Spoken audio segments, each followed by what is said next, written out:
But if you are there as a Muslim, whatever any Muslim knows that he can do to you to help you to succeed, he can do it to you. That's something else. And if you are wise too, whatever you can do for Islam so as to lessen the burdens of the kind of people you relate with, do it. Because the matter on the day of Qiyamah is the issue of wazn between goodness and unrighteousness. So if you have used an unrighteous means to achieve something, and from it you can do some good things that you can hope that something good will come from it, why not do it if such a person is reasonable? So this is the attitude we put to that kind of a thing. Allahu Akbar.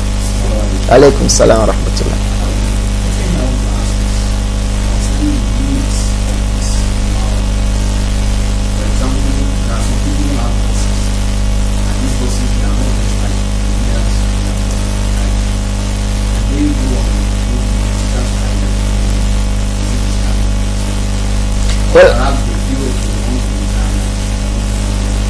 Well, the issue of resignation is easy. You work with somebody who is not paying you rightly, you say, I don't want to do again. You are going, no problem, go. But if you are not working, you must not get the money also.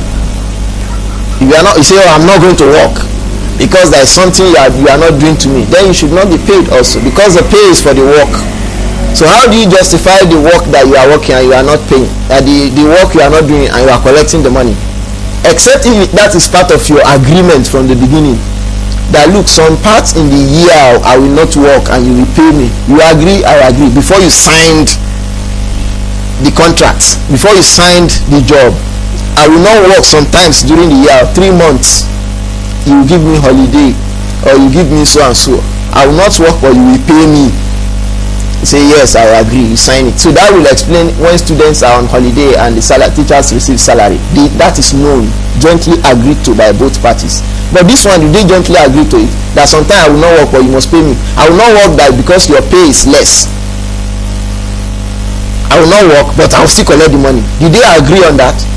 So that's just it. Allahu Akbar.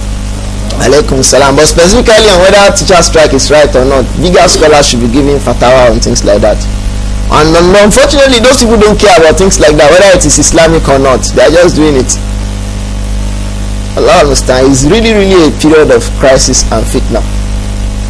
So as less as involved somebody should.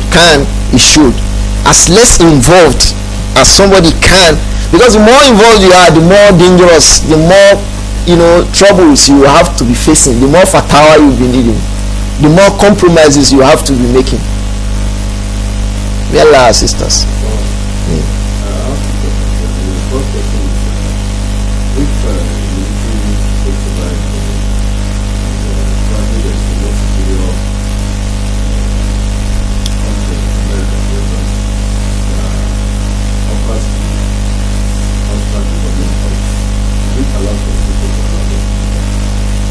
Can they prevent them from doing that?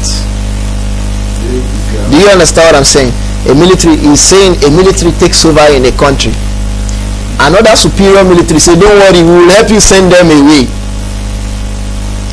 So he's saying, should the people leave the second military power? Do you understand? Like the superior power, say an American government, for example. Should the people leave them? The question I'm asking is, if they really decide and come and say, yeah, we are going to remove the people, can the people stop them? If they can't stop them, then there is no need facing them. Do we understand? For example, we are just citing an example. Country A has a military group of people that took over government from its civilians. Country B has superior military arsenal. And they come and say, we remove that military from country A. Country B wants to come to country A to remove the military that has taken over power in that country. So should the people of country A fight the military of country B? The answer is, do they have the capability to face the military of country B? If they have the capability to face them, they can face them. When the leadership in country A has been established by the second military rule. Do you understand? Because the leader is going to announce that they should come on jihad. Is it not so? So we follow him, because that's from the leadership, the position of the leadership. That's the next point we'll read next week, inshallah. If he orders them go for jihad, then we go for the jihad. Now, but if the country B is really superior in their strength, such that we know that, look, this thing is going to be mere suicide, the ulama will start advising that new leadership not to oppose the other one.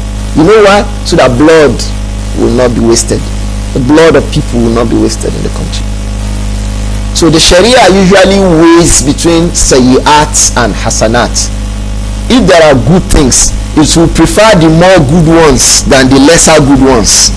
If there are evil things, it will prefer the lesser evil ones than the more evil ones. Do you understand? It had happened like that in the history of Islam. The Tatars and Mongols came and ruled the Muslim world. The Muslims were there.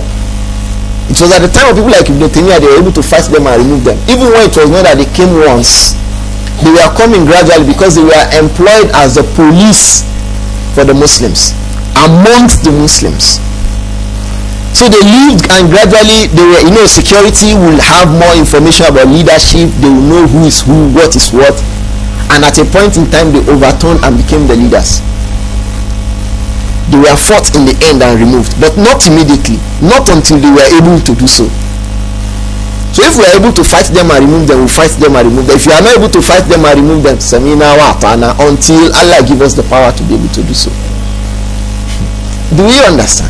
The basic rule regarding these matters is which one is the worst evil and which one is the lesser of the evils. Allahu Alam. I hope the answer is clear. The reason why I don't want to use America as an example is that they have hardly succeeded in any country. They failed in Somalia. They are failing in Iraq. They are failing in Afghanistan. They failed even in little Venezuela. They went. They failed. They have been failing anywhere. They say, we are coming to remove them. They fail. If they go to Niger Delta again, they will fail. They will fail. You will see it. Because no man can try an Ijaw man inside the water. I assure you. I lived there for more than 25 years. They can stay under the water for days. They are waiting like this. They like this. The way you sit on the land, they can sit under the water like that. I'm telling you, you'll be surprised. A little child, some people, we used to say like that when we were younger, that if they give birth to a child, before the child drink water, they first go and put the child inside water. See the child, and then they know the water. They know the water, my brothers. They will fail there. It is not computer war. When you get there, you will see. I think the best thing is that cases like this should be resolved amongst us, and people like that should not be invited. Where are those people getting the arms and ammunition from? It's from them. And it pains them that they cut off the bigger Nigeria, and the smaller people stay. They are still the oil that those people get, sell, and then buy weapons with it. Who is buying the oil from them? Who is selling the weapons to them? So those are the things. So they are the same people saying that we want to come and educate between two of you. You can see the hypocrisy, and that is the hypocrisy they have carried to all parts of the world. That is why I have not used America as an example. I have used country A and B instead. Allahu Alam.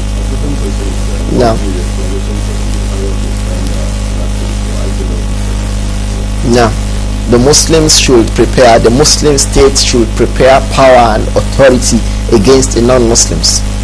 The Muslim state, the Saudi Arabian government, for example, or the Jordanian government, for example, because these are governments that are also led by Muslims. Egyptian government, for example, even when there's a lot of oppression in Egypt. Moroccan government, for example, is a leadership of Muslims. And even Nigeria, outside Nigeria, the Muslims count Nigeria as a Muslim country. Do you know? Outside Nigeria, in the Arab world, they count Nigeria as a Muslim country. They don't count Nigeria as among the countries of the Kuffar, and that's good for us, alhamdulillah. So you cannot stand up and oppose that government. So if it is not in the real sense in army of Muslims, then they should prepare. They should get ammunition. They should prepare physically. They should also prepare in their Aqidah. It is not only physical alone. Their belief must be correct belief about Allah and His Messenger, the day of Qiyamah, and all the issues of Aqidah. They prepare themselves physically to face the non-Muslims. So that is known and it is established in the Sharia. So, but those who are, because there's regular army, those who are not in the regular army should not be behaving like regular army. Yes, you say Wa'idullahu. Did you see Abdullah ibn Mas'ud jumping all around the street saying Wa'idullahu? Some people start doing taekwondo on the street. Wa'idullahu. What those people were, because they were the scholars from amongst the people. They prepared the people in their aqaid, in their belief system, in their ibadah, in their mu'amala. So when there is regular army, there is regular army. If the regular army needs more people, they bring them and they train them to go and fight the war. That's normal. But when there is regular army, some Muslims are gathering saying they are jumping all around the street. You think if America wants to fight you, it is taekwondo you'll be fighting? Is this taekwondo?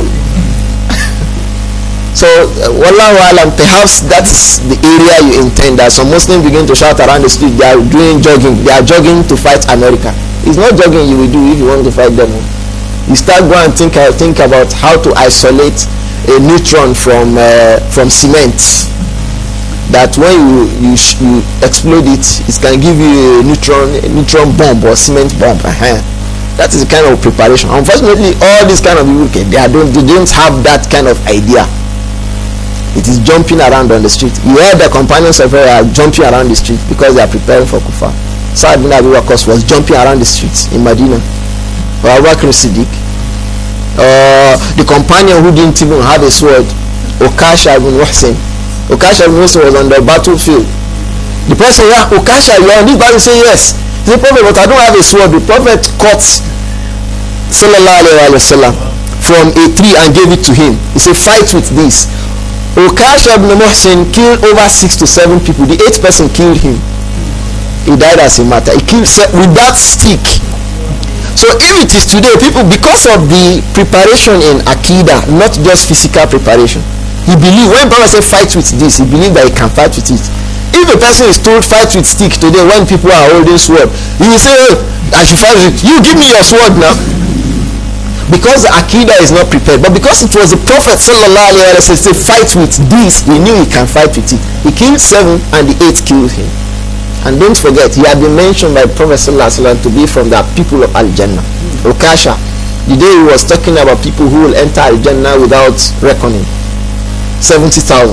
He said, count me. I must say, yes, you are amongst them. Others come, they say, oh, Sabakokum, Ukasha. Ukasha had spoken before you. And that was how Ukasha ended his life as a martyr on the battlefield. A battle he went to without a sword on his hand, because the Prophet called people should come out for jihad. So success in jihad is not a function of jumping around on the streets. It's a function of what is your Aqidah and what is your belief. That is the basis for victory. If not, there is no point in time the Prophet ﷺ fought people and he had the same strength of army with the people that he fought. Go and look at the history. They are always more than the Muslims. And Allah gave victory to them. So the preparation is not taekwondo and things like that. If somebody wants to do taekwondo just to be strong as a Muslim, there's nothing wrong in that. If you want to do isti'adad for kufar in weapon, buy gun, buy armory, buy.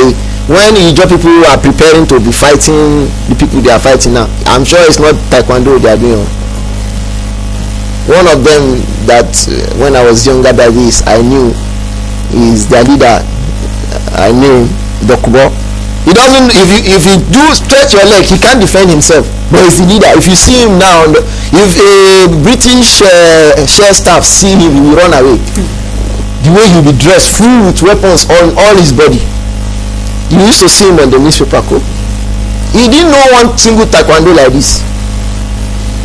I know him very well. The last Hajj he was there. It was in last Hajj. We were there talking. He had been saying that long ago, that Nigeria will see it one day. Wallahi, he's been saying it long ago. So when I say Nigeria don't see him, I say yes, they don't see him. Allah understand. Allah save us from these things. Our efforts should not be wasted on asabiyah, ethnicity. The one who does that on ethnicity does not have any reward from Allah. Allah understand. Alaykum salam.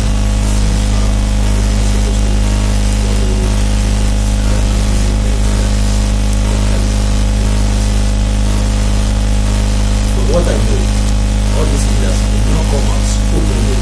Let me explain some so that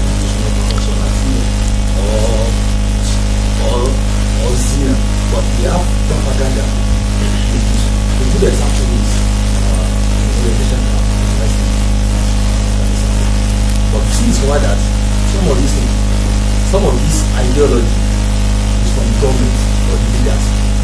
But what I'm trying to say now is they do not come out that you should not look about for that, but they use one way or the other. They cause signal and some of the like signal and some other things. What my question now is, this is supposed to they not come out and tell us don't do this. Are we still supposed to follow them or what do you? The issue is simple. It's not obligatory to go for NYC unless you want to work with Nigerian government. I think the NYC Act, that is what it reads, Sabi. That anyone who has to work with the government must have served as a copper, as a youth corps member. So you choose. You will not go and you will not serve. You will not have anything to do as a worker. I mean, working under federal FGN or state or local government in Nigeria. That's alternative one. Alternative two is to go and not to be involved in that evil. To go and not to be, just do what is not evil in what they are doing there and run away from the evil in what they are doing there. And people have done this one. This is what many people have done. That they go when they are doing one social night, they don't go. When they are doing social thing, they don't go. When they are doing social thing, they don't go, and they still perform their salawat at its regular time, make tahajjud, do so many other things. So that is another alternative. But if you now think that I don't want to go, rara, okay, just know that you don't want to also have anything to do with government of Nigeria. If it's a decision that you have taken for the fear of your iman, Allah will help you regarding it. And I think it's the best position to take if the person's faith is as much as being able to take that position. Because there is nothing you do for the sake of faith except that you be tried regarding it too. Yes, if you say my iman don't reach so thing, so I'm doing so thing, you be tried regarding that thing. Ahasiban nasu an yutraku an yaqulu amanna wa hum la yuftanun. If you say my iman has reached so thing, so I will not do so thing, or I will do so thing, that iman will be tried. It's not just claim in the mouth. So if you say I have iman, I will not go at all, and I will not have anything to do with the government of Nigeria, you may live for the first 5 years suffering. Just be patient and know that the help of Allah will come. That is the best thing for the Muslim.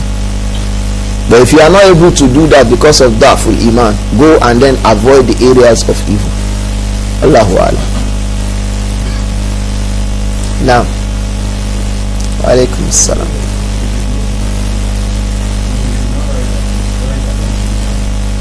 In the public.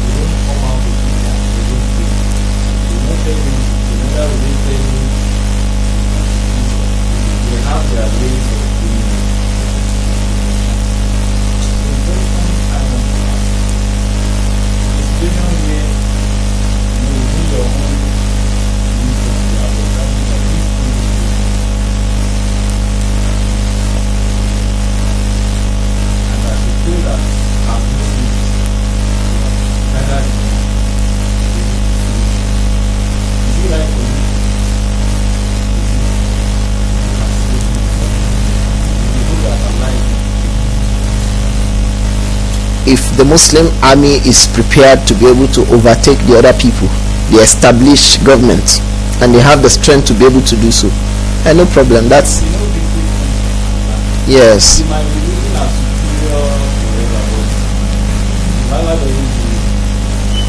Yes, that's our belief and reliance upon Qadar.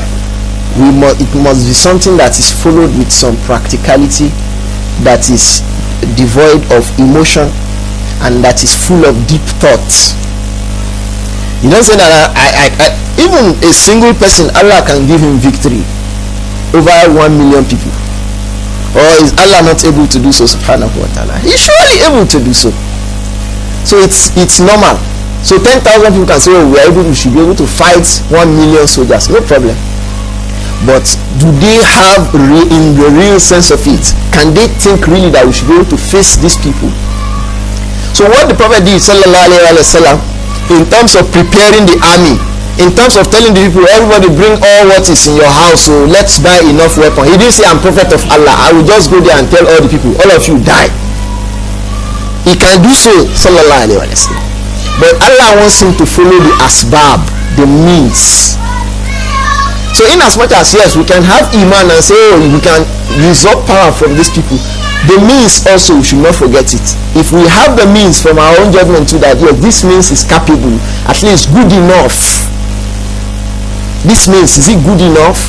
You don't say 40, 50 people hold sticks now. The others hold Mark 4. Say it is straight to Asurok. There is easily suicide.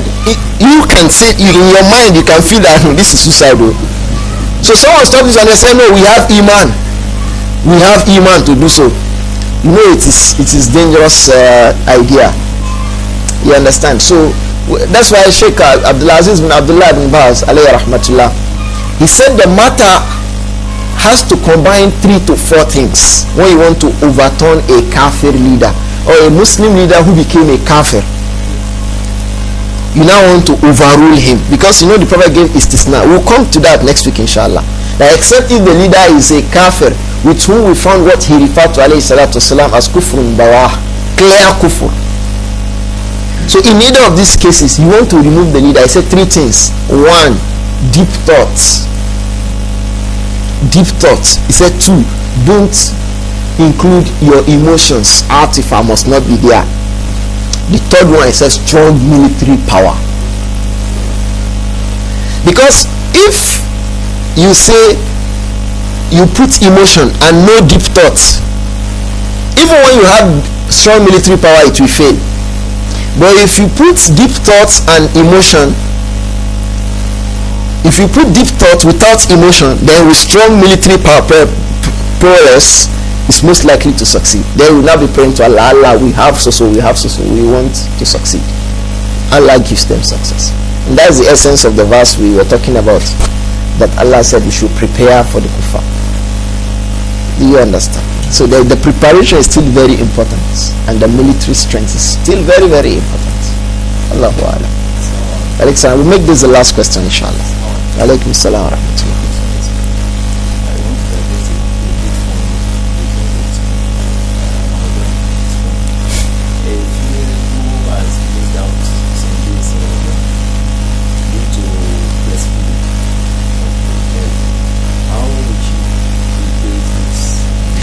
Somebody who is breastfeeding now.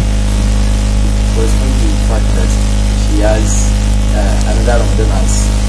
Ask her. Who told her that she should not breastfeed? She should not feed somebody before. Because the person who is breastfeeding, the person who is pregnant, the old, aged man and woman, these 4 sets of people, they are to feed the poor. So they are under alladhina yutiquna. I say wa alladhina yutiqunahu fafidyatun ta'amu miskin.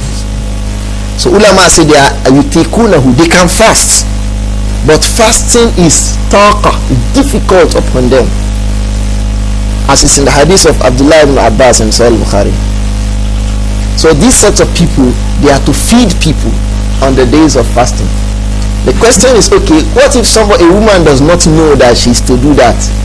She didn't know. She thinks that, like the Hanafiya they say, and Imam Hassan al-Basri say that the breastfeeding women and the pregnant women, they are under the marid.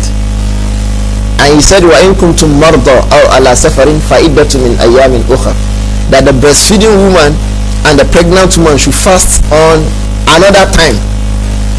Do we understand? First opinion puts them under الَّذِينَ يُتِقُونَهُ, those that is difficult for them to fast. They can fast, but it is fawqa taqa, it is above their ability, it's difficult for them. So some scholars place them there, and that is the most correct opinion. But someone that say no, they are sick people. Imam Hassan al-Basri says, I do not know any sickness greater than pregnancy. Pregnancy is sickness on its own. So he placed them under people who are sick, who should fast at another day. The same thing applies to those who are breastfeeding. So perhaps the sister had held, the woman had held this kind of opinion. This is the less correct of the 2 opinions. The most correct is the first that we had mentioned. So if the person has this opinion, what will she do? Do you understand? Allahu Alam, what she can do is to feed people. She can feed 2 people in one Ramadan. that one of them will be for her last Ramadan and the other will be for the present Ramadan. If she's also breastfeeding again, or she's now pregnant this Ramadan. Last Ramadan she was breastfeeding. This Ramadan she's pregnant. But she did not know since last Ramadan until this Ramadan that what she actually needed to do was to feed the people. So she can feed the people. She can feed the people in this Ramadan for the last Ramadan for which she did not feed the people, since she's still in the condition she was last year. So for one Ramadan, this new Ramadan, she should feed the people. The last Ramadan, she can also feed the people for it. After that last Ramadan, that she's in this Ramadan now. Allahu A'lam.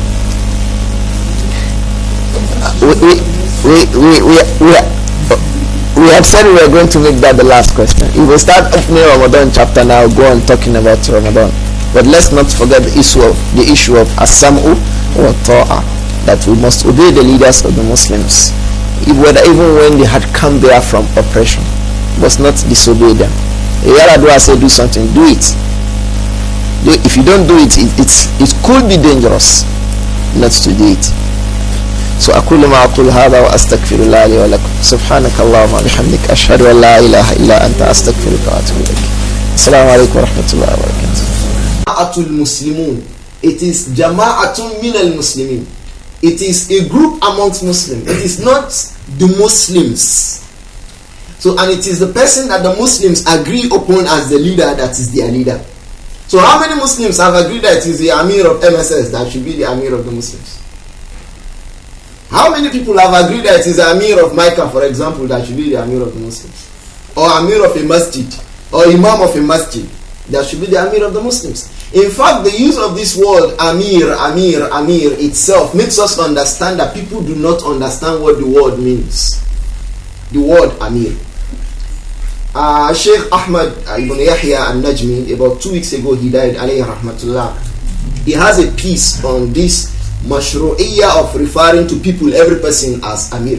The legality of referring to people as Amir. And in it he said, only 3 people should be referred to as Amir in the Sharia. Why? Because the word Amir is like to say there is a man who is a wali of a woman.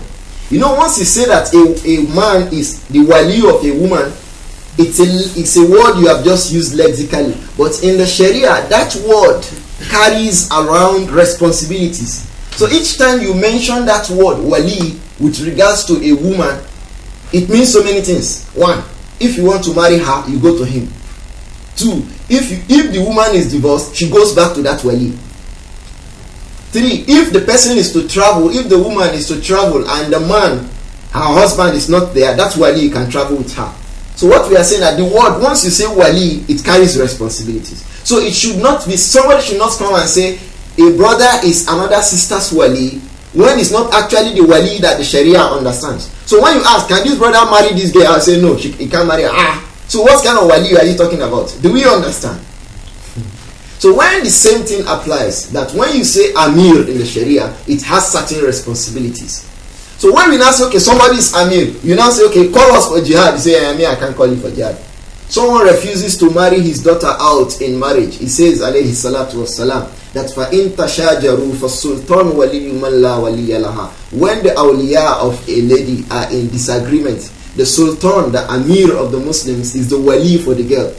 The ulama say he will invite the father of the girl and command him to marry the girl out to the person she likes.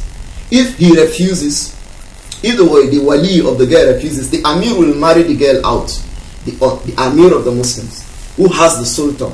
So if these people refer to as Umara today, who are not actually Umara, because the responsibilities and the attributes of who actually should be an Amir amongst the Muslims, they do not really have them, then you see that we have problems. If it does so, the next thing you see is CID begin to look for him about, begins to run from one masjid to the other. So where is the sultan? Where is the authority in their hands?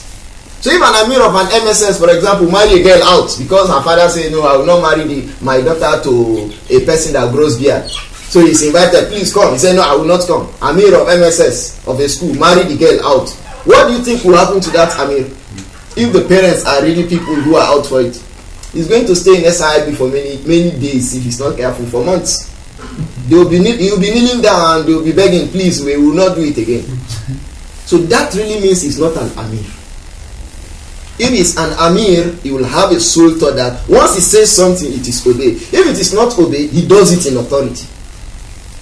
And that's why he said, alayhi salatu wasalam, yuttaqa bihi. With the Amir, people begin to have taqwa. You know that there is Amir. If you do, someone commits zina now, where is the Amir that will punish the person for zina? So, but when you know that there is Amir that will punish people for zina, people will begin to have taqwa. They will leave sins because there is Amir that will exercise that had upon the person who commits zina, for example. People, when they go to Saudi Arabia, for example, they don't like to go with drugs because they know that if you go with drugs and they catch you there, they will cut off your head because there's an Amir that will supervise that, cut off his head. Nothing will happen. And they had written it on the visa as you are taking the visa that if you bring drugs and you are caught, your head will be cut off. So it's not that I didn't know before. So if somebody does not have authority to do that and he's called Amir, so what is the Amir? So that's why the Imam alayhi rahmatullah, Ahmad ibn Yahya al-Najmi, say it is not correct for people to be answering that name except in 3 cases in the Sharia. The first case is the Amir of the Muslims. For example, there's a country. The country is led by one single Muslim. That person can be called Amir of Muslims. Or the Amir of all the Muslims of the world is still the same thing.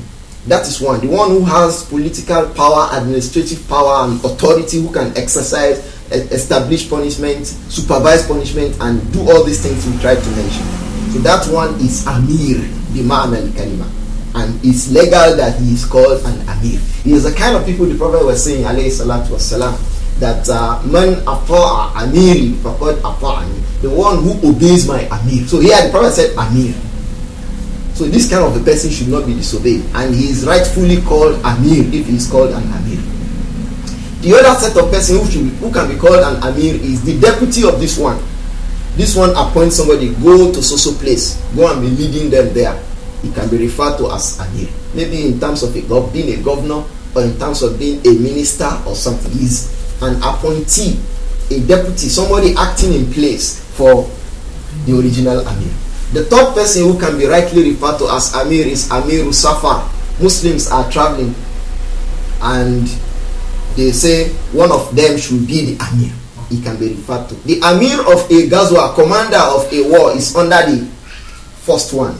The second one, that is the deputy. Someone is deputized that, look, this is an army, lead them to the war. So the Amir of a Jaish too can be referred to as an Amir. So 3 sets of people. The overall leader of the Muslims, the one who is deputized, giving the authority, go and exercise the authority, and the one who is leading the Muslims in a journey. These are the Amir. And even for each of them, even when the word Amir can be used for them, because they have been used for them in Hadith, they also individually have their limits. We remember the Hadith of the leader of an army that led some Muslims, some of the companions of the Prophet in a battle. Sallallahu Alaihi Wasallam. When they were coming back from the battle, on their way to the battle, he set up fire and told them to be entering the fire one by one. The companions said, we will not enter. We accepted Islam because we are afraid of fire. Are you saying that we should enter this fire that you have set up? So they refused. They did not obey him until they got to the Prophet Muhammad Sallallahu Alaihi Wasallam. So the Prophet asked them what happened, and they narrated to him. He said, if they had entered it, they would have entered it. Do we understand? So if they had entered it, meaning if they had entered that fire, they would have entered it. They would have also gone into it. So they refused. Then he said that innama ta'atu fil ma'ruf. Ta'a, obeying people, absolutely, is with regards to things that are right. So that's also making us understand that even the leader of the Jaish, he has limitations. The leader of the travel, of journey, he also has limitations. But unfortunately, the word Amir is used. So if you say, why is astunfirtum fanfiru? When you are called out for jihad, go out for jihad, and the person who will call you out for jihad is Amir. Someone comes out on the street, say he's Amir, and people are referred to him as Amir. You say, hey, people come out for jihad. Because the wrong thing first is that he's referred to as Amir when he's not Amir. And that same person, if the government who are really in authority, who really have the power and authority, they throw out Mopol now, you see he start running from house to house. Amir, so called. Do we understand? So it is wrong for people who are not umara to refer to themselves as amir, because that word is a word that we understand in our sharia to encompass so many meanings. If you don't have that thing, don't say you are. Just like you will not go and say that you are the wali of a girl when you are not her wali. Because to say you are the wali has so many meanings and implications. So the person who will invite the Muslims to a war is the Amir of the Muslims, the first one, who has power, who has authority, he has weapons. You can say, Army, Navy, come out, Air Force if he has, and start ordering, giving commands from one level of governance to the other. These are those who are our Umara, and that we have them is a condition for jihad. That we have them, that there is an Amir, is a condition for jihad. If there is no Amir, there can be no jihad, because there will be no body of Muslims. Every person becomes the Amir of himself.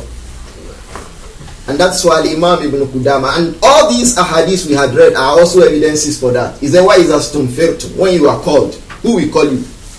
Amir. He said, Al-Amiru innamal imamu junnatun. The Imam is a fence for the Muslims.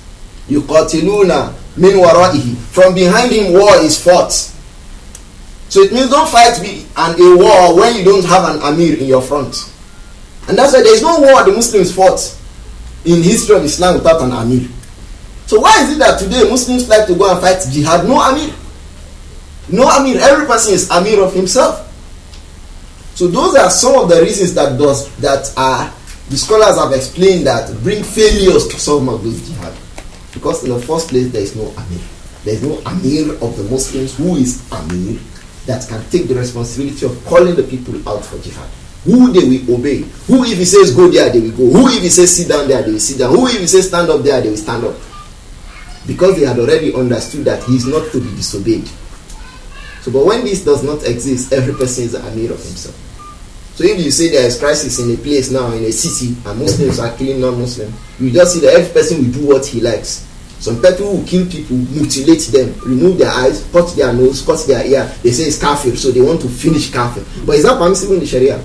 Some people will catch women, cut their ears, remove their ear, and remove the child in their womb. Is it permissible in the Sharia? Some people will catch old men and women, kill them, cut off their head, cut off their neck, cut off their private parts, and say it's jihad. Is it permissible in the Sharia? All these things are being done because there is no Amir regarding that jihad. This makes us understand the importance that there must be, and there should be Amir amongst the Muslims. When there is no Amir, the Sharia tells us what to do. So the first condition of going for jihad is that there must be an Amir of the Muslims. The second condition for going for jihad is that quwwatul iman wal islam inda al-muslimin. The Muslims must have quwwatul iman. They must have real belief in Allah. And their Islam must be right Islam. Because it is a basis that they are helped. One basis that will bring about their assistance on that war front is the fact that they are Muslims as rightly as they should be Muslims. So when you see, for example, in Palestine, a girl wear jeans and wear t-shirt is stoning Yahudi, you say, wa antum, Allah says, wala tahzanu wala tahinu wala tahzanu wa antum al-a'launa in kuntum mu'minin. Don't be afraid, don't be scared, don't lose hope. You are going to succeed and override them, be victorious over them if you are believers. So we should be believers. We should have overriding. We should have victory over kuffar. Are you actually believers? Because he had made a condition. He said, in kuntum mu'minin. Sure, there's a condition. If you are rightly believers. What if you are not rightly believers? There will be no success. Because the difference between you and them is iman. So if the iman is not there, so what's the difference? It is reported that one of the Persian leaders came to meet Umar ibn al-Khattab and was saying to him that, "Oh Umar, before Islam, there is no battle we fight with Arabs except that we defeat them. Why is it that we are defeating them now?" Umar reportedly asked him, "Why is it that we are defeating you now?" He said, "Yes, before, when we fight you, we are fighting Arabs and you are like us. So the battle is the one with the highest weapon, the best weapon, wins the war. But now we are not only fighting you, we are fighting your Lord. So how do you fight and win you? When you are not fighting only you, it is you and Allah that we are fighting. So when there is no quwwatul imaniyah for the Muslims and their Islam is weak, then they have problems with their enemies.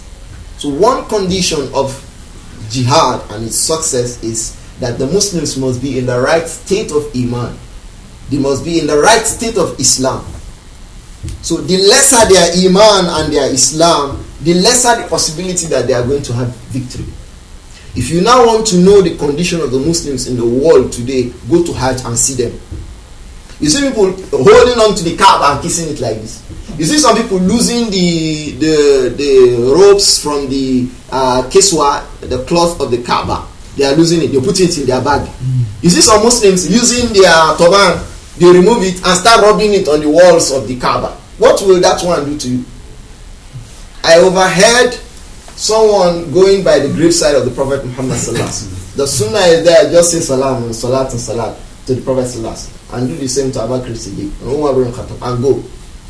So he was saying, Ya Rasulallah. The police was saying, Ya Udullah, don't say that. Pray to Allah. This shirk. He said, shirk in Daku, Tawheed in Dana. The person said, it is you that you refer to it as shirk. To me, it is Tawheed. So you now say that oh, this kind of people should come to the war for jihad. Somebody who is telling Muhammad that, oh Prophet of Allah, please give me my child, give me money, he's praying to Prophet to give him money. He's praying to Prophet sallallahu alaihi wasallam to give him what? In the graveside. And he's been told it is shirk. He says no, it is to you that it is shirk. To us it is tawheed. So now this person goes for jihad. What is the success that will come? Zero. And the Prophet had said, Allah subhanahu wa ta'ala had told us, وَأَنْتُمُ الْأَعْلَوْنَ إِن كُنْتُم مُؤْمِنِينَ. You are going to be victorious if you are believers. And this is the person calling shirk tawheed. So is that the one who will be victorious? You say, Muslims have been fighting these people. Are we not going to win them? Check yourself. What is your iman? What is your Islam? What is your aqidah? What do you believe? Who is the messenger to you? Sallallahu alayhi wa sallam. We mentioned Ukash ibn Muhsin. Who was he was given a wood by the Prophet sallallahu alaihi wasallam. He said, take, fight with this. And he was fighting with it. Today, if you are fighting war, you see wood on the war front. You give to somebody, take, fight with this one. You say, hey, you hold dagger. You say, me, I should carry wood and fight. He will run away. Because there is no iman. Look at many people fighting wars. You see on their hand, liars. You see liars on their hand. You see on their waist. Some people say no, they have an egg. If they throw it to the house will burn fire. And it is jihad. La. It cannot be jihad. It is rather something else. If the kuffar grab them there, they will deal with them. Because there is no difference between the person saying he's a Muslim and the kafir saying that.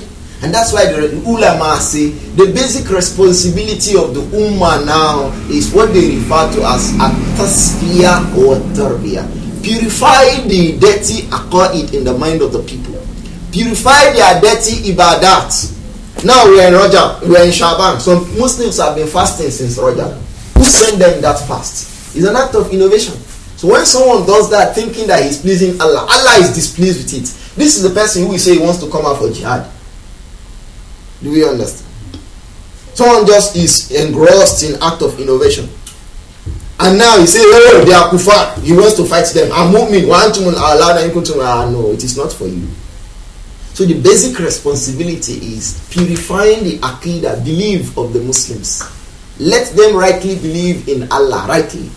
And that's why it says, Ya ayyuha allazina amanu taqullaha haqqa tuqatih. He didn't just say taqullah. He said haqqa tuqatih. Fear Allah as rightly as he ought to be feared. So someone goes to the sun and says, he's standing in the sun. What are you doing? I'm doing ibadah. I want Allah to like me. It is taqwa, but not haqqa tuqatih. Is not the right manner of fearing Allah, because Allah has not told you to go into the sun, to stand in the sun so that you can fear him. So this kind of thing exists a lot amongst Muslims. You see their ibadah, it is innovation. Many people are innovatory in their acts of worship today. You ask them, what is the dalil for that action? No dalil. Who this one you are doing? Which companion used to do it? No companion. So tomorrow we say, kufar are killing Muslims on the road, will come for jihad. Allah will not help you. because there's a condition for Allah's help. He says in tansurullaha yansurukum. If you help Allah, He will help you. So helping Him is to practice His deen as He has given it to you. If you don't do it like that, come out 1 billion of you, the kuffar are going to take a lead. Because the difference between you, what qualifies you for the assistance of Allah is Iman. Iman. And that was why the Prophet sallallahu alaihi wasallam, for 13 years they were in Makkah. All he was saying, La ilaha illallah. Kul la ilaha illallah tuflihun. Say La ilaha illallah, succeed. Fakot. 13 years. 13 years. He was just purifying the people and changing how they think, changing their disposition to deen, changing their thinking about Allah, and all this, getting them to be people who submit to Allah. So that is the basic responsibility that exists today. If there is no Amir, okay, at least we'll be doing that one.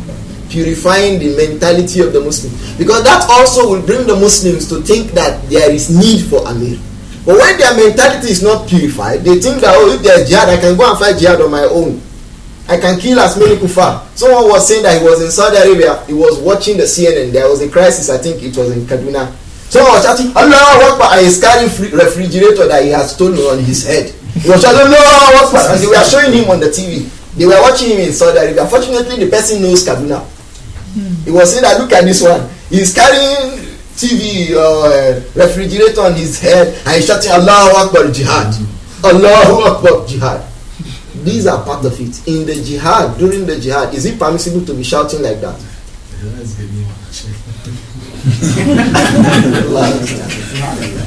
So they are going to say that is ganima. So that is about the next point also that we are going to read. That al-fayd, what comes out, the process of the war, are only to be shared by the Amir of the Muslims. Someone did that. He stole a qala, a rope, during the time of the Prophet ﷺ. The Prophet said it's in fire. He fought jihad, normal jihad, behind the messenger, the best of men, alayhi salatu wasalam. But he stole a rope. He took a rope before the ganima was distributed. So each person does not take his share of ganima. Ganima is distributed by the Amir who invited you for jihad. So when you grab those things, you bring it to Amir. You grab those things, you bring it to Amir. You bring it, you say, okay, you take this one. You take that one, take that one. But people say, oh no, it's ganima. So on his head there's a large and shouting, Allahu Akbar, jihad. So when the right mentality to these things is not gotten, something that people think they are doing fi sabilillah becomes a reason why they are punished by Allah. So they are thinking that they are doing something good. وَهُمْ يَحْسَبُونَ أَنَّهُمْ يُحْسِنُونَ صُنْعًا. They are thinking that there is nothing. Jihad, the best of deed you can do is Allah likes jihad. But this is not jihad, even by the text of Quran and Hadith. So the first condition for jihad is there must be Amirul Mu'minin. The second condition for jihad is that there must be quwwatul Islam or quwwatul Iman wal Islam in the Muslimin. There must be strong Islam, strong deen, and that is known by obedience to Allah and His Messenger alayhi salatu wasalam, and going away from what they say we should go away from. Look at the Ghazwa of Uhud. Just one instruction. Stay here, they did not stay there. And look at the impact on the Ummah. For Ghazwatul Uhud, many Muslims died. But still, in the overall, because they were with the best of men, the scholars report that in all the battles fought by the Prophet Muhammad sallallahu alaihi wasallam, both on the sides of the Muslims and the non-Muslims, those who died are not up to 1,500. In the battles fought by the Prophet sallallahu alaihi wasallam, the people who have died, they are not up to 1,500. Ibn Kathir mentioned it in Al-Bidayah wa Nihaya. The people who died on the battlefield are not up to 1,500. But thereafter, how many have died in wars? Yeah. So we need to make sure that in this, a lot of effort has to go on teaching Aqidah of Islam, encouraging people. Those falsely believed people have had, remove it from their heads. People go to Hajj, you see many shirkiyat. Hajj is supposed to be one of the epitomes of Tawheed. But people go there and still practice shirk. Muslims. So it means that there is a lot to do regarding the ideas of Muslims. Their thoughts about Allah, their thoughts about the Messenger sallallahu alaihi wasallam, their thoughts about ibadat and how actually they perform the ibadah. Huzaifa ibn al-Yaman one day was in the masjid. He saw an old man performing the salah. He asked him, for how many years have you been performing salah like this? I think he said for about 20 years. He said, if you perform this salah like this for 50 years, Allah will not accept the salah. Salat. So how many Muslims now just sit down and watch? The Prophet said, sallallahu alayhi wa sallam, Sallu kama ra'aytumuni usalli. The hadith of Malik ibn Huwairis. Imam Bukhari reported the hadith. Go. Sallu kama ra'aytumuni usalli. What about the one who has been prayed other than the way the Prophet prayed? Has he been praying? So when they say jihad, you will come out too. I want to go for jihad. Where is your salat? Where is your zakat? Look at the Muslims of this world, how of this country, especially how they have been regarding zakat. Very few number of people have been paying zakat, and many people are qualified to pay zakat, but they have not been paying the zakat. You have not been paying zakat, and it is for the same reason that Abu Bakr and Siddiq fought some people. So you must pay this zakat. Khuz min amwalihim sadaqatan tutahhiruhum wa tuzakkihim biha wa salli alayhim inna salataka sakanun lahum. La nu'addi az-zakata illa liman kana salatuhu sakanun lana. People say yes, Allah said so, but we will not pay zakat to anyone except the one that Allah said He's praying for us, is sakina, is tranquility for us. So they refused to pay zakat to Abu Bakr. Abu Bakr said, he said, Wallahi la ufarriqu bayna as-salati wa zakat la aqtulanna man farraqa bayna as-salati wa zakat. I will not make any difference in salah and zakat. If you refuse to pay zakat, I will fight you. He started fighting them. They came back and started paying zakat. Today, many people don't pay zakat, and they are comfortable with it. If they say come out for jihad now, they say jihad, they are shouting jihad.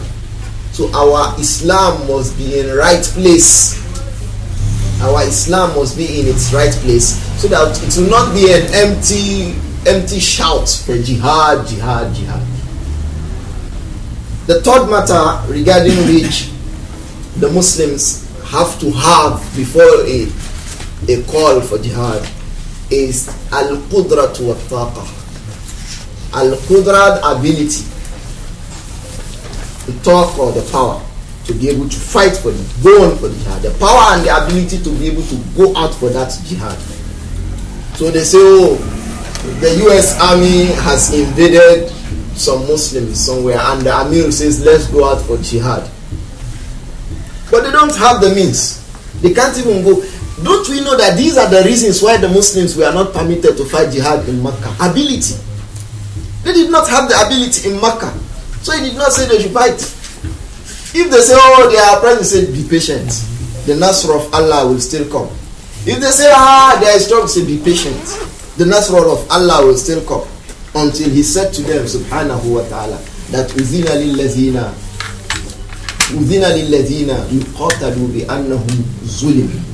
Permission has been given. It meant that before that time there was no permission for them to go for jihad. Why was there no permission? They could not even perform salah in the public. They could not even pray in the public. They could not even read the Quran in public. But today we are praying in public. We are reading Quran in public. We are doing so many things in public. So, but still, where is the power? They say go out for the jihad, and where is it? Many of the people go into the house and bring sticks out. Despite the fact that that preparation is a state preparation. It's necessarily a state preparation. And that is why whenever the Prophet is going to battles with his companions, he does not say just individuals should bring their weapons. People who also have wealth will bring their wealth with which weapons will be procured. So it means that procuring armaments for jihad is a state responsibility, not necessarily an individual responsibility. Individuals add to it, but it's a basic responsibility of the state. It is a Muslim state that has an army that will prepare and say, okay, get this ready, get that ready. There are naval officers, there are this and that, and prepare the forces for the Muslims. And that was why Nabi Isa alayhi salam, to make us understand that there must be ability to confront those people. Nabi Isa alayhi salam, the Prophet told us about him and Masih Dajjal. After he kills Masih Dajjal, after he kills Masih Dajjal, the Prophet sallallahu alayhi wa sallam said, this hadith is also a Riyadh Sahih, Bukhari Muslim, the hadith of Nawas ibn Sam'an. very lengthy hadith on the sake of that. The Prophet ﷺ said that Allah will inspire Nabi Isa alayhi salam. He will say to him that I have released some of my servants, some of my creatures, referring to Yajuj and Majuj. He said there is no power, no person can fight them, so don't attempt to fight them. Take my servants to Mount Tur, run away to Mount Tur. This was the same Nabi Isa that fought Masih Dajjal. Do you understand? But this was the same Nabi Isa that Allah said, don't attempt to fight these ones. Run away to Mount Tur with the Muslims that are together with you. This makes us understand. Allah told him that you will not be able to fight them. This makes us understand that ability to be able to fight a group of people is a condition for jihad. Okay, when you are not able to fight them, what do? You migrate away from them. Because that's one alternative. The Muslims migrate away. They left all their houses and belongings in Makkah. They could have said, no, we are not going to agree and draw their swords. But they were not permitted to do that because it would be suicidal to do that in Makkah. So Allah said, no, don't. Except those who are wanting to be able to go. So this makes us understand that three things are very, very fundamental when people talk about jihad. The first one is their Aqidah and their Islam. The second one is that there must be an ability. The third one is that there must be ability to fight that fight. Various things have been explained, and the narrations that establish them to be sunnah is established. So when we say scholars are not calling to people to go and fight the jihad, to go and fight who, where is the Amir, who is the leader, and where is the strength? These three things must be before the jihad is done. When the people now fight the jihad, when these three things are not complete, it's like somebody performing salah without wudu. When people go for jihad without Amir, they go for jihad, they call it jihad, without Islam and Iman. If they go for jihad without ability to fight the war, it's like someone performing salah without wudu. He does not have the salah. He don't have. He came to ask Prophet sallallahu alaihi wasallam, who is it that is fighting jihad on Islam? He said, what did he say? He said, so and so, but the one who fights that the one who fights because the kalima of Allah comes manifest. So if he wants to fight that the kalima of Allah comes manifest over kalimat, then you have to go in the manner that he says you should go, in the conditions that he says you should follow, before you say you attempt to fight the jihad. So Imam Ahmad bin Hanbal alayhi rahmatullah says, well, that's that jihad, fighting the Muslim, fighting kuffar, he said, Madin ma'al umara, it is established, it is continuous, but with the condition that it must be with the umara. And we have said not just that, we added two other conditions that the ulama have added, and that we continue until the day of Qiyamah. That hadith of Nabi Isa alayhi salam is another reason that there will be jihad until the end of time. But it was the jihad that Nabi Isa alayhi salam will conquer Masih Dajjal and the forces of Dajjal. Don't forget that there are about 100,000 soldiers from Asfahan that will come in Masih Dajjal from among the Jews, and some of them will be real. These people will fought and killed by the Muslims. That is also jihad, and it makes us understand that it will continue till that time. So these are from what Imam said earlier. So we are going to follow that Amir al-Barri wal-Fajr, whether the Amir is a righteous person or an unrighteous person. You don't say, oh, the Amir that is drinking alcohol, because me for jihad, I won't go for jihad, go for jihad. Why you guys still fail to from food? When you are called out for jihad, go for the jihad. Don't say, oh no, it's so Amir that called me and I will not go. Now you try. The Amir is not going to be abandoned. Or you can say, now you try. Jihad should not be abandoned. It should not be abandoned. Whenever the God pay for it, you go for jihad.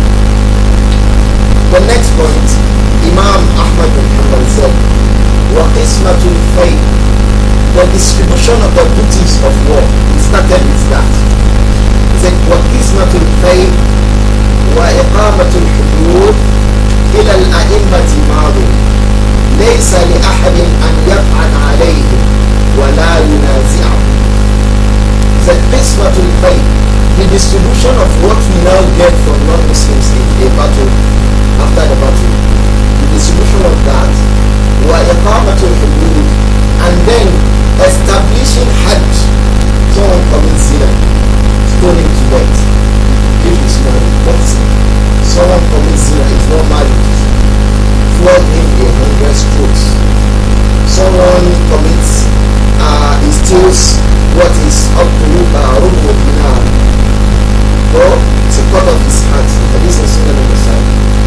off his hands. And some, all these, the result of steal. Someone commits it, cut off his hand. All these are what are referred to as hudud. So the establishment, the enforcement of that hudud must be done by the Amir. You know, we are saying that if you want to say somebody is Amir, he must be able to do all these things. Why he's not able to do all these things? He's not suitable to be referred to as Amir in the language of the Sharia. If it's not Amir, they are just wasting their time because they don't understand the Sharia. They refer to someone who does not have that ability as Amir. In the schools, there everybody's Amir. Even in secondary schools, there are Amirs. Amirs of MSs, Amir of Nubas, Amir of Amir. All these Umara, they do not have the right to be referred to as Umara. They are referring to them illegally. We discussed that earlier. So we say that Qismatul Faith, the distribution of the booties of war, wa iqamatul hududi, and to enforce punishment when somebody falls prey, when somebody fails in the rule. He said, Laysa li ahadin. He said, illa al-a'immati madin, that it is continuously and forever it will be with the A'imma. That is, it is forever the duties of the A'imma. This is where some of the scholars say that it is wrong for people to hear that somebody abused the Prophet, go and kill him. Somebody abused the Prophet, just go to him and cut his head. It's not right.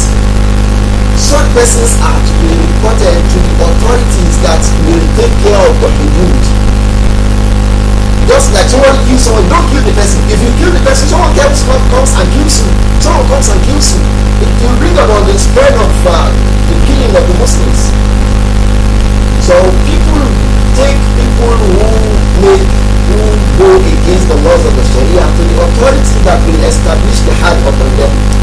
You see somebody committing zina with the other person, you say, grab the hey, I grab you committing zina. If you are the only one, just go your way. If you are the only one, just go your way. Except if the woman is your wife.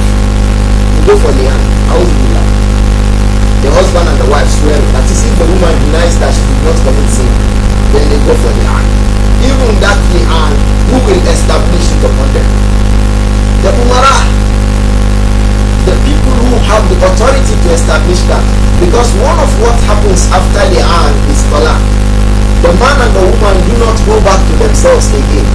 But if it is not your wife, then just go away. Except you can look for 3 other persons together with you who will see tada, or who will see the column, that is the pen in the ink container. You understand what I mean? So when they see it like that with you, you have a case. But when they don't see it like that with you, you have not been able to establish evidence. And people will be flogged for saying that people do that when they cannot establish evidence. So if you go and carry somebody, no, so and so commits zina. So who will be the person who will establish the law? You take them to the authority of the Muslims.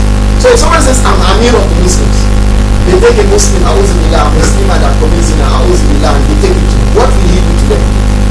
Some people say, lie them down in the mosque and flog them. Who give you the authority to do that to them? That authority only lies in the hands of who? Al-Hakim. This is what the Imam says. Alayhi rahmatullah. When he says these matters, he said, Ilal a'immati madin. It is the right of the a'imma. It is the duty, the job of the a'imma to enforce these rules of Sharia. He said, Laysa li ahadin an yat'ana alayhim. No one should come and say, look at the Amir. They are not enforcing the hudud again. Or look at the Amir, he was not fair in the exercising it. Or look at the Amir, he did not do that. Oh, when he is distributing it, he gave 2 to his family people, he gave 1 to the rest of the people. So Laysa li ahadin an yat'ana alayhim. Someone did that to the Prophet sallallahu alaihi wasallam.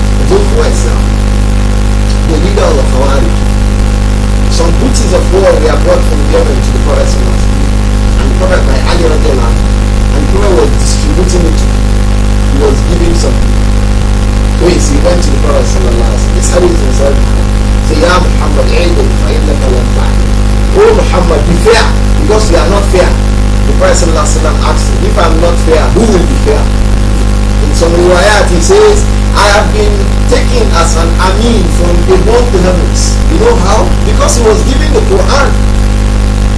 And he ada'ul amana. So I've been made amin by the one from the heavens giving the book. Why you on earth? Why will you not take me? Why will you not trust me? So this kind of Quran, we should not make it to the Amir. They also made it to Uthman bin Affan. The Amir is the one who is distributing the money, the wealth of the Muslims, only for his family. And because of that, they killed Uthman bin Affan. So when that happens, there will be facade in the land. So even when you see that just go your way, the best you can do is behind the closed doors, advise them. Perhaps you should revisit this matter. Al-Abab al-Nasiha. Just like somebody making Nasiha today. Not Al-Abab al-Ta'qib. Not somebody criticizing him and calling the people to rise up against him. As some of the people are wants to do it on the member. Today people go to the member and they start shouting. Some people stealing money. Some people do the EFCC. Some people do that. They don't have such rights against the leaders of the Muslims. So Imam Ahmad bin Hanbal said, "Laysa li ahadin an yaf'ala alayhim." Nobody has the right to accuse these people, wala yunazi'ahum, and contest it. So not only he will distribute this one, no, he will distribute it together. Don't contest it. Oh, this legal rule. No, that person was guilty of sin. The punishment should be carried out upon the person. Don't contest it. Leave the matter with the Amir. And the evidence for leaving those matters to the Amir, not for contesting those things with them, is picked by this Imam from the hadith of Ubadah bin Samit radiyallahu anhu, that Imam Bukhari and Muslim have both reported in their books of Sahih. Ubadah bin Samit radiyallahu anhu said, "Bayana Rasulullah sallallahu alayhi wa alihi wa sallam ala sam'i wa ta'ati." We took both of allegiance from the Prophet Muhammad sallallahu alayhi wa alihi wa sallam ala sam'i wa ta'ati, that we will hear and that we shall obey, fil usri wal yusr, whether the situation is fil usr, difficult for us, or fil yusr, or easy for us. Something is difficult for us, we still obey it. It's easy for us, we still obey it. People say, "No, me, I can't obey, I'm tired now, John." No, don't do that. And the Amir I'm saying, I still repeat it and repeat it. I'm not talking about Amir of MSS, or Amir of society, or Amir of masjid, or Amir that people use today that are not Umara. They just refer to themselves like that, like somebody who wears a gown, showing that he is something that he is not. Those are not the ones that I'm referring to. Because people can go to, it happens in schools. Someone went to school as a student, as a Muslim, he's a Muslim. When the Muslims are doing things that are Islamic, he joins them and they do it together.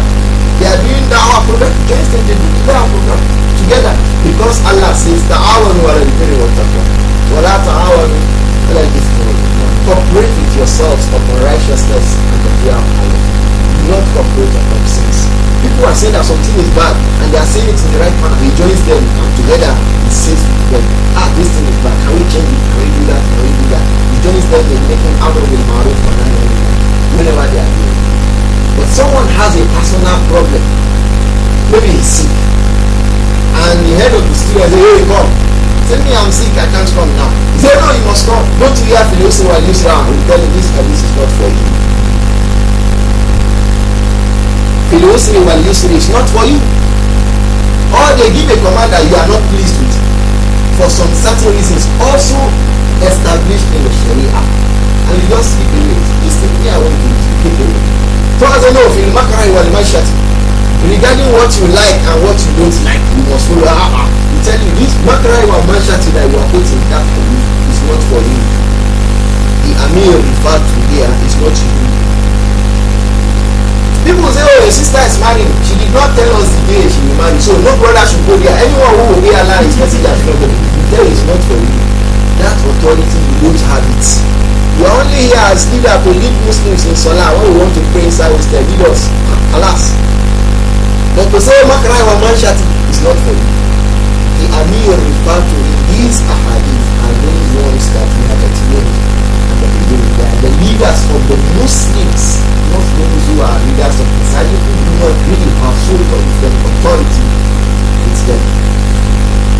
they took that oath of allegiance to the Prophet sallallahu alaihi wasallam. He said, وَأَلَّا نُنَازِعَ الْأَمْرَ أَهْلَهَا. He said, وَأَلَّا نُنَازِعَ الْأَمْرَ أَهْلَهُ. And that we took oath of allegiance to the Prophet sallallahu alaihi wasallam, that we are not going to contest the authority with the people of authority. So when people say distribute the booties of war, I will not be hard. Why should they distribute it like that? There's no fear of him. So Muhammad, fear Allah, fear Allah. People used to do that. Fear Allah, fear Allah. But if I don't fear Allah, sallallahu alayhi wa sallam, who will fear Allah? Don't forget, he has told us, Anna, Sayyid Waladi Adam wala Faha. I'm the leader of all men, and that is not, I'm not proud. All human beings are their leader. Sallallahu alayhi wa sallam. Ulama say he's telling us, but if he does not tell us, who will tell us? There is no Nabi after him who will come and say, you see that Muhammad that can come, he's the leader of all human beings, so he has to tell us from wahyu that he received. Alayhi salatu wasalam. So this makes us understand that those matters we are not going to contest it. In this hadith of Ubadah ibn Samit, the Prophet sallallahu alaihi wasallam said, وَإِنْ بَغَوْا عَلَيْنَا. Even when they oppress us, لَا نُنَازِعَ أَهْلَ الْأَمْرِ. We are not going to contest with the people of authority, أمرا, their authority. We are not going to contest authority with the people of authority. When they say, is that what you want to do? Yes. Then we will not be accepting is when the command is a command to do a sin, or a command to leave something that is obligatory. For example, now I say, don't pronounce Salah. Don't say, yes, someone. Everybody now should be doing zina.